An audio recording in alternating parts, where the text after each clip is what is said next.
Hello, welcome to another episode of the DSL podcast. I am your host, Dave Cole, and today our guest is Chris Volinsky. Chris, you have been at AT&T for the better part of 23 years. Is that correct? Yep, 23 years. That's right. And very impressive. So your LinkedIn profile is perhaps one of the simplest I've seen, and it's great. We're going to talk a little bit about your 23 years at AT&T before we dive into our discussion topics. But you are the Assistant VP of Data Science and AI at AT&T. You have a PhD from statistics from the University of Washington. And again, your first job out of college was at AT&T, and you've worked your way up to where you are today. So the two agenda topics that I'd like to dive in with you, Chris, is I want to talk a bit about your sort of move from statistician to data science. There's a lot that has been made of, the differences between machine learning and a data scientist and a statistician. And, I talk with a lot of folks on the DSL podcast who have a statistics background. But, I think one thing that hasn't been discussed on the DSL podcast is what are the differences between machine learning and statistics? What was the path like for you going from statistics and now with a title with the name data science in it? What are the how do you see the differences between machine learning and statistics? And then the second topic we're going to dive into is sort of the first part and perhaps one of the most critical parts of the data science lifecycle, which is EDA, exploratory data analysis. So that's really, as a data scientist, really, rolling up your sleeves with the data, really trying to understand the data, and, understand sort of anomalies and, relationships between the various features, what features should you use, et cetera. And I know you're passionate about EDA and you have some good ideas and some good thoughts for the DSLs out there, and even data scientists. In terms of sort of best practices. All right, so without further ado, let's dive in. So you started your career, well, your schooling, right, in statistics, and you moved. What was your first role at AT&T? I'm curious. Where did you start? Yeah, I actually started when I was in grad school. I did an internship at AT&T for a summer, and it was I was in University of Washington's fairly theoretical program. I was learning a lot of math and stats, and I went to AT&T for the summer, and I remember my advisor said to me the first day, he said, most of the stuff you learn in grad school is going to be irrelevant here. This was back in the late 90s, and it was before the kind of big data revolution and everything, but we were one of the places where you really had to deal with large data sets. And he said, the theory you've learned breaks down with the large data sets. Everything's going to be significant, and you have to do a lot of stuff that's kind of ad hoc. You're not going to be proving asymptotics. You just got to get stuff done. And that was really powerful to me. It was kind of exciting to hear that what I was learning in school was irrelevant. And then I had a great time that summer. Exciting, maybe depressing at the same time. I don't know who's paying for your schooling, but yeah. Definitely. But it wasn't, that summer I was working on real world examples. I was working on fraud detection. I was working on churn analytics. I was studying how people use communication tools and products. And, it wasn't the, toy examples I was learning in grad school where n equals 50 was a large data set. It was really exciting. So right. I got really jazzed that summer, and it worked right into a job when I graduated out of school. And so you talk about the journey, right? So I would have called myself an applied statistician at the time, but over the time I've been in this job, it was applied statistics, and then it was knowledge discovery in databases, and then I was a data miner, and then I was doing big data, and then I was a data scientist. Now I'm doing AI. It's like every couple of years it gets rebranded. Right. But for the most part, it's still the same stuff. What we're doing is we're solving problems with data, particularly with large data sets. And the amount of computation has clearly changed over the years, and the algorithms have changed over the years. But, and at its heart, we're still just solving problems with data. Right. I mean, that's on a super high level, Chris, right? But if we were to go to a level down, right? I mean, do you see do you see differences between sort of what a data scientist does today versus what you maybe we're doing, I don't know, 15 years ago, in your first, 10 years at AT&T. Yeah, I mean, clearly the difference is in, the ability that we can analyze large data sets with the computational advances that have been made over the years.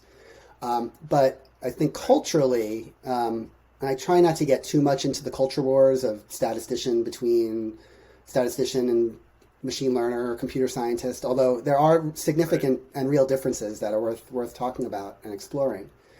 But I think that, early on, when it was really just statisticians doing this stuff, if I compare that to now, where the field is a nice blend of computer science and statistics, the computer scientists brought a different perspective and a different angle into the field that I think was necessary, where statisticians are very rigorous. They want to prove things. They want to make sure stuff is asymptotically right before they apply anything. And sometimes that is a barrier to getting stuff done. And the computer scientists kind of came into the field with a fearless attitude of let's just throw a lot of things at the wall and see what works, and let's see how far we can push the limits of computational power and the sizes of data that we can analyze, and let's create algorithms that do interesting things without exactly knowing what the mathematical properties or asymptotic theory is behind it. And I think that really, over the last 10, 15 years, has pushed the field forward in a way that kind of, I don't think the statisticians would have made on their own. Yeah. I in preparation for today's podcast, I did, a bit of reading about the difference between statistics and machine learning, and it's quite frankly it is not straightforward. It's hard to boil it down to a sort of a pithy response. But I think what you just highlighted there, though, it does come through in what I was reading, which was there's a little bit of like a data scientist or a sort of a machine learning approach to building a model is a little bit about the ends justifying the means. It's like all that really matters is sort of how accurate your model is at the end of the day. Well, I mean, there's overfitting and things you got to be careful about. But like what how many features you use, the relationships between the features, understanding, how the data was collected, things like that maybe a statistician would care deeply about. Doesn't really care. It doesn't really seem to matter, right, to a data scientist. A data scientist is really just about increasing the accuracy of the model, right, and just better outcomes, right. So I don't know if that's your perspective as well, but that was kind of like, if I was to have to boil it down, like that's kind of how I would boil it down. Yeah, I think that's a good way of putting it. If I think back to my training, we spent a pretty small percentage of time on prediction. Right? There was a lot of time on distributional theory. There was a lot of time on parameter estimation. And there was a lot of stuff about data and data collection and sampling and things like that, but very little time on prediction. And I think what we've learned is that in the real world, predictive models are really important and really useful. And so that, again, that just kind of difference in perspective and how you approach problems is really, really valuable. Yeah, and I would agree that with the advent of open source and with started with sort of hard drives being cheap and Hadoop and big data, and then you had the advent of the cloud and access to things like GPU. Like some of the the computational power then at the fingertips of a data scientist has increased, and that's really pushed the what you can do with the algorithms that are sort of based in statistics. Forward in a lot of ways, right? And it's sort of, I think, hopefully both sides of the statistics and machine learning, data science, data science are sort of helping each other in pushing things forward. I mean, what is for sure happening, I think, is in schools.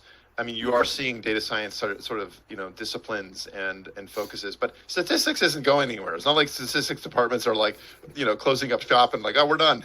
Machine learning's taken over. You can still get a PhD in stats, and there's still a lot of theory and applied statistics is still around, and it's still very important, right? Yeah, they were. I'm I feel sure like you agree with that. I feel like statistics was definitely slow to get to the party, no doubt. But I think what I'd like to say about statistics and statisticians is, again, this just kind of different perspective. There's something about the statistical thought, I'll call it, that I think brings a lot of value to the data science process. Statistics, by definition, is a field that's based on uncertainty. They focus on uncertainty as like the core part of the science. And that's just a really unique and interesting perspective for a science to take. It creates, for those of us who are trained in statistics, it creates an intense skepticism of almost everything that you see. In fact, I remember a meeting early on where there was a group of people who were building a model in another organization. They wanted to add a statistician. And they said, you guys are like the lawyers. You come in and you tell us what we can't do. But that's valuable. There's value in that because you guys are so skeptical and you're such critical thinkers that because we're always thinking about error. We're always measuring the error. We're always talking about how wrong you are instead of how right you are. And I think that that way of thinking of problems is really valuable, even in today's age. We're kind of in an age of rampant proliferation of dashboards everywhere, right? And everyone's focused on metrics and a metric that either goes up or down this month. And again, that's valuable in a business sense, but a statistician's way of thinking of that, they're going to look at that number and they're going to go, what is the error? What is the spread? How much of this change I'm seeing this month is due to random variation, and how much is due to a real effect? And you can try and measure those things. And I think that way of approaching problems, always thinking about what is the error, what's the expected error, what do I expect to happen compared to what actually does happen. I think that type of thought isn't as ingrained in a computer scientist. And when you bring these two things together, the power of the computation and the skepticism of the results, I think that's where you get the real sweet spot of data science. Yeah, and I want to talk about that. So from what you've seen today, in terms of the maybe the folks that you're hiring as data scientists, do you feel, and I'm going to put you on the spot here, but I mean, do you feel that they could use a bit more statistics? Like they need to go back to school and take like some basic stats courses, maybe more advanced stats courses. Like, is that something that you'd like to see happen more from the folks who call themselves data scientists today? I think what I'd say is, I'll go back to my previous answer where I think that type of thinking is really valuable. And I think it's, dare I say, necessary to be a good data scientist. Now, do you need formal statistical training where you understand, the central limit theorem backwards and forwards and you can prove it? And, can you prove asymptotic theory about parameter estimates? No, you don't need that for it to be a good data scientist. So there's a sweet spot. I probably ticked somebody off with that last statement, but there's a sweet spot there. That's fine. There's a sweet spot where I think you can gain the value of statistical methods and thought without, again, having to get a PhD. And I think the best data science training out there combines these methods and these points of view. And one of my favorites is the Coursera series that's taught by the faculty at Johns Hopkins, the biostatisticians from Johns Hopkins. They were one of the first online MOOCs to help teach data science, and it's still out there. And their course is just a really great combination of kind of the best of all worlds. But they talk about things like, data skepticism and reproducible research that, don't necessarily get covered in all topics. But I think the perspective that's brought from the biostatisticians who put the program together helps to infuse all of the computational training that you need with the statistical thought and brings it together. So I think the best data science training out there is exactly incorporating both of those, and I would encourage people to seek it out if they don't have it. Great. All right. Well, we're going to move on. I think in summary, you need it'd be you need to have that mix. Like, and it could be like if you personally don't feel are a data scientist or even a DSL, and you're like, man, I really could use a refresher on statistics. The Johns Hopkins course was mentioned. I'm sure there are others out there that you should take a look at.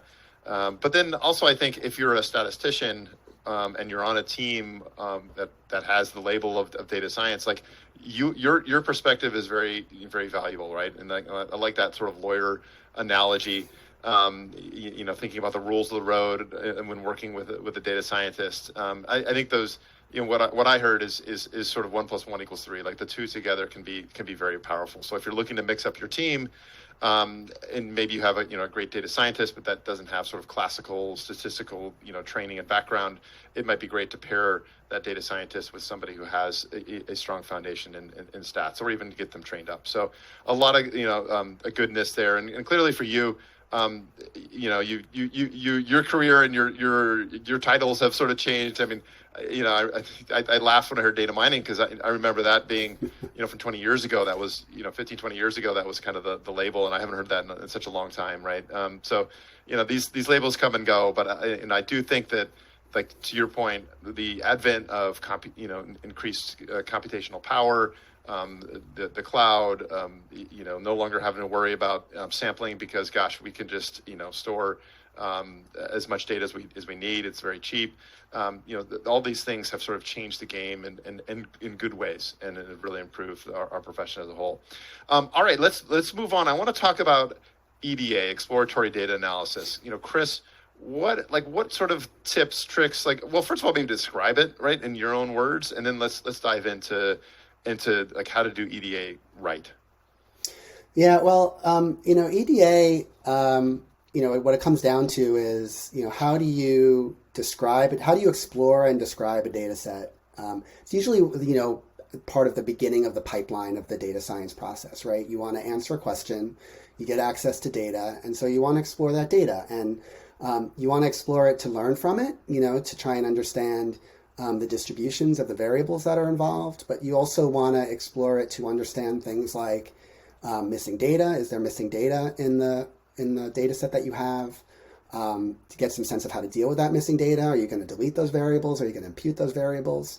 You want to look for outliers. You want to look for skewed variable distributions, and this is all going to impact what you do when you ultimately get to the more fun stuff, the modeling, and let's fit a deep learning model to something, right? You've got to do the due diligence of looking at the data set and understanding it to know what models are appropriate, for one, and also just to really understand and live with your data and get a little bit of subject matter expertise, perhaps. I think the dirty little secret of data science, at least it's not true everywhere, but it's true in my world, is that I live in a world where I'm in a data science organization that's kind of centralized within a big corporation. And a lot of the questions that come to us, help me understand stuff from my data. A lot of the solutions that you can come up with, really, EDA might be good enough, right? To give someone insight into data, help them understand correlations, help them understand trends, make good plots, and just help people to understand their data. Now, hopefully, and I think typically that leads to more advanced modeling, the type of stuff that we would consider real data science, like a random forest model or some kind of mixed effects model or deep learning. But a lot of times that EDA is really what the client needs. They're not sophisticated with data. We're the experts. And so sometimes they need just really good description and visualization of the data so that they can help understand their customers.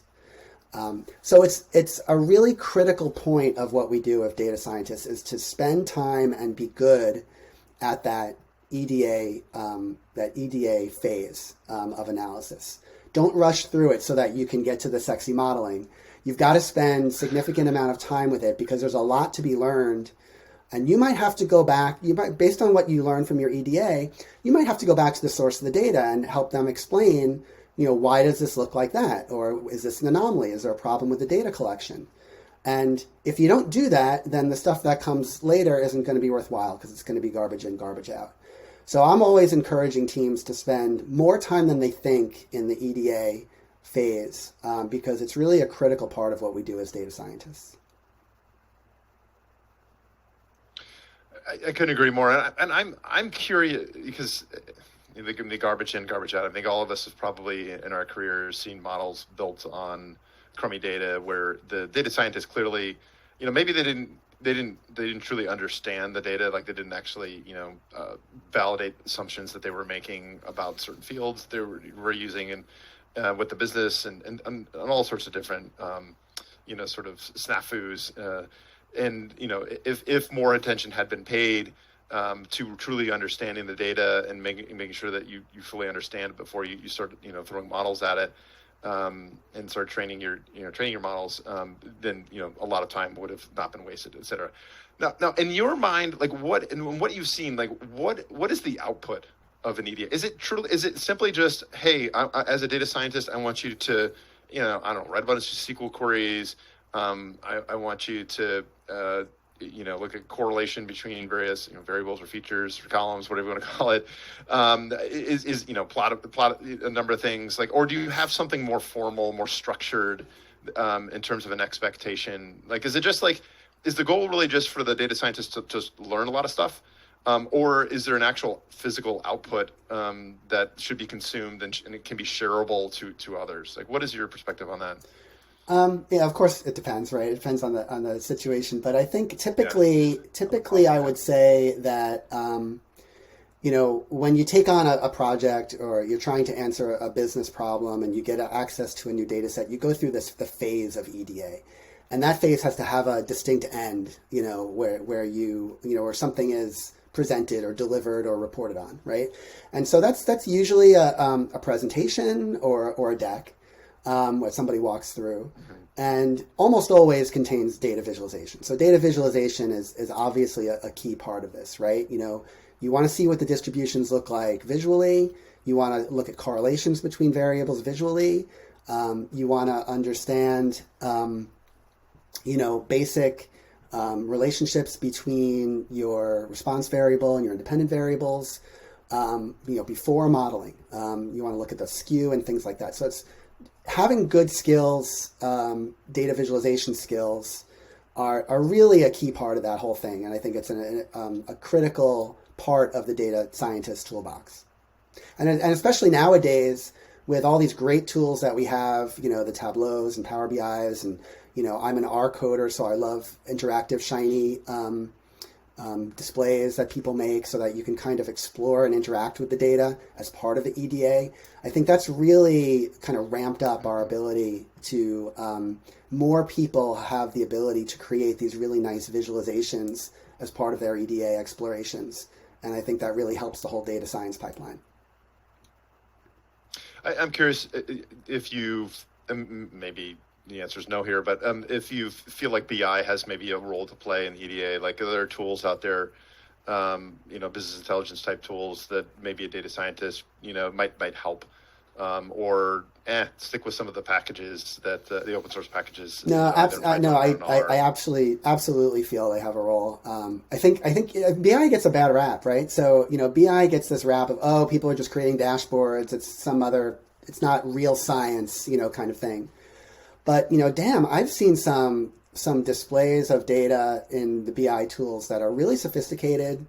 With all kinds of conditioning on the right variables, putting those things together, figuring out like what variables to condition on and how to organize your plots and whether to make it a stack bar or a box plot. I mean, those are actually takes talent to do those things well.